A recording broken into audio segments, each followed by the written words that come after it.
ओडिशा के बालासोर में हुई ट्रेन ट्रेजेडी के बाद अपोजिशन ये बार बार मांग कर रहा है कि रेलवे मिनिस्टर को रिजाइन कर देना चाहिए। हमारी ये स्पष्ट मांग है कि रेलवे मिनिस्टर को तुरंत नैतिक जिम्मेदारी लेते हुए इस्तीफा देना चाहिए। Says the railway minister should resign. Bharat में पहले भी कुछ ऐसे ट्रेन एक्सीडेंट्स हुए हैं जिनके बाद रेलवे मिनिस्टर्स ने रेजिग्नेशन दे दिया था। अब इसी चीज के बेसिस पे अपोजिशन पार्टीज रेलवे मिनिस्टर से रेजिग्नेशन की मांग कर रही है। मॉरल ग्राउंड्स पर रेजिग्नेशन देके मिनिस्टर्स अपनी रिस्पॉन्सिबिलिटी और अकाउंटेबिलिटी का मैसेज पब्लिक में सेंड करते हैं। क्या सिर्फ रिजाइन करके ही रिस्पॉन्सिबिलिटी ली जा सकती है? क्या रेजिग्नेशन देना कंपलसरी है? क्या रेजिग्नेशन देना इतना इम्पोर्टेंट है? चलिए इस वीडियो में हम इस चीज को समझने की कोशिश करते हैं और ये समझते हैं कि रेलवे मिनिस्टर अश्विनी वैष्णव अब इसके बाद क्या कर सकते हैं।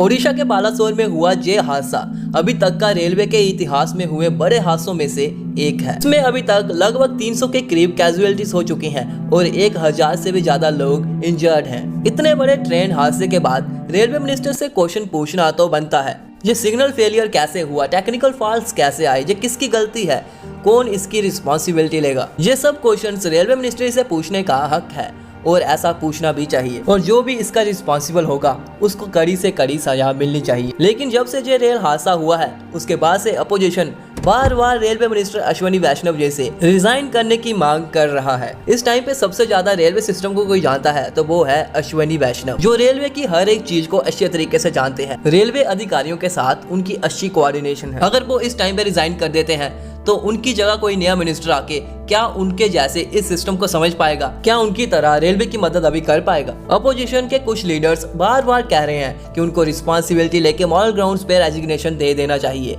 क्या रेजिग्नेशन देके ही रिस्पॉन्सिबिलिटी ली जाती है या फिर रिस्पॉन्सिबिलिटी ऑन द ग्राउंड आके इस मुश्किल समय से निकालने से ली जा सकती है? अश्विनी वैष्णव सबसे कारगर और पढ़े लिखे मंत्रियों में से एक हैं, जिनका यूपीएससी में ऑल इंडिया रैंक 27 था, जिनके सीमेंट्स और जनरल इलेक्ट्रिक जैसी प्राइवेट कंपनीज में बहुत सारा एक्सपीरियंस और लीडरशिप रोल्स थे। बहुत सारी गवर्नमेंट बॉडीज में रह चुके हैं जैसे कि प्राइम मिनिस्टर ऑफिस। और जब से ये रेल हादसा हुआ उसके बाद से वो उस साइट पर ही उपलब्ध थे। ट्रेन हादसे के बाद और उस ट्रैक को दोबारा ऑपरेशनल बनाने तक वो इसकी सर्वेलिंग वहीं पे कर रहे थे। अभी तक इस ट्रेन हादसे का कारण टेक्निकल फेलियर बताया जा रहा है और टेक्नोलॉजी को रेलवे मिनिस्टर अश्विनी वैष्णव इस टाइम पे सबसे ज्यादा अच्छे तरीके से जानते हैं और फिलहाल ऐसे ही रेलवे मिनिस्टर की जरूरत रेलवे को अभी ज्यादा है। हमारे देश में पहले भी ऐसे रेलवे हादसे हुए हैं जिनके बाद नैतिकता की जिम्मेवारी लेते हुए रेलवे मिनिस्टर्स ने रिजाइन दिया था। इसलिए इसको हम पहले तो ओन करते हैं इसकी रिस्पॉन्सिबिलिटी और हमने रिजिग्नेशन दिया। जैसे 1956 में लाल बहादुर शास्त्री जी ने,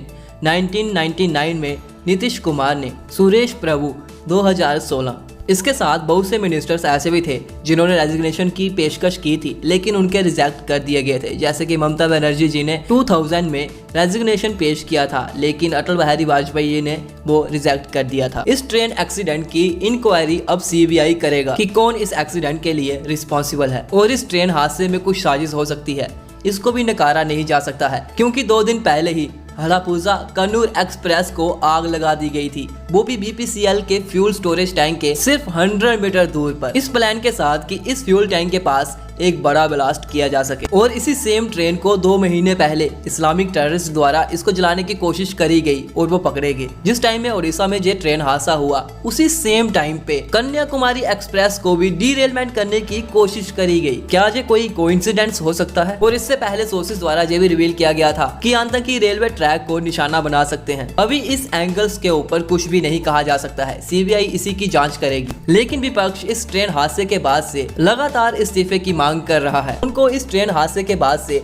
सरकार को घेरने का एक और मौका मिल गया है। अश्विनी वैष्णव जी ने भी इसके ऊपर रिएक्ट करते हुए कहा कि ये बिल्कुल ठीक है लेकिन अभी उनका फोकस जल्द से जल्द चीजों को रिस्टोर करने में है। उनके इस बयान से ये इंडिकेट होता है कि वो पूरी रिस्पॉन्सिबिलिटी के साथ चीजों को रिस्टोर करने में लगे हुए हैं। लेकिन ये भी कहा जा सकता है कि उनके ऊपर अपोजिशन के इस मॉरल ग्राउंड पे रेजिग्नेशन का दबाव तो होगा ही और ऐसा भी हो सकता है कि अश्विनी वैष्णव थोड़े दिनों के बाद रिजाइन की पेशकश भी कर दे। वो एक्सेप्ट होगा या नहीं होगा ये बात की बात है। और हमारे हिसाब से जिस प्रकार के वो मंत्री है, जिस प्रकार के वो कैपेबल मिनिस्टर हैं और जिस प्रकार से वो ऑन द ग्राउंड रिस्पॉन्सिबिलिटी ले रहे हैं, उनका मॉरल रिस्पॉन्सिबिलिटी रेजिग्नेशन देके के लेना कोई बात नहीं बनती है। खैर विपक्ष तो इसके ऊपर बोलती ही रहेगी क्योंकि उनको सरकार को घेरने का एक अच्छा मौका मिला है 2024 इलेक्शन से पहले। और आप भी अपनी राय कमेंट्स में दें कि रिजाइन दे के ही रिस्पॉन्सिबिलिटी ली जा सकती है। दोस्तों वीडियो पसंद आई हो तो हमें सब्सक्राइब करके आप ऐसे ही वीडियोस हमारे चैनल पे देख सकते हो।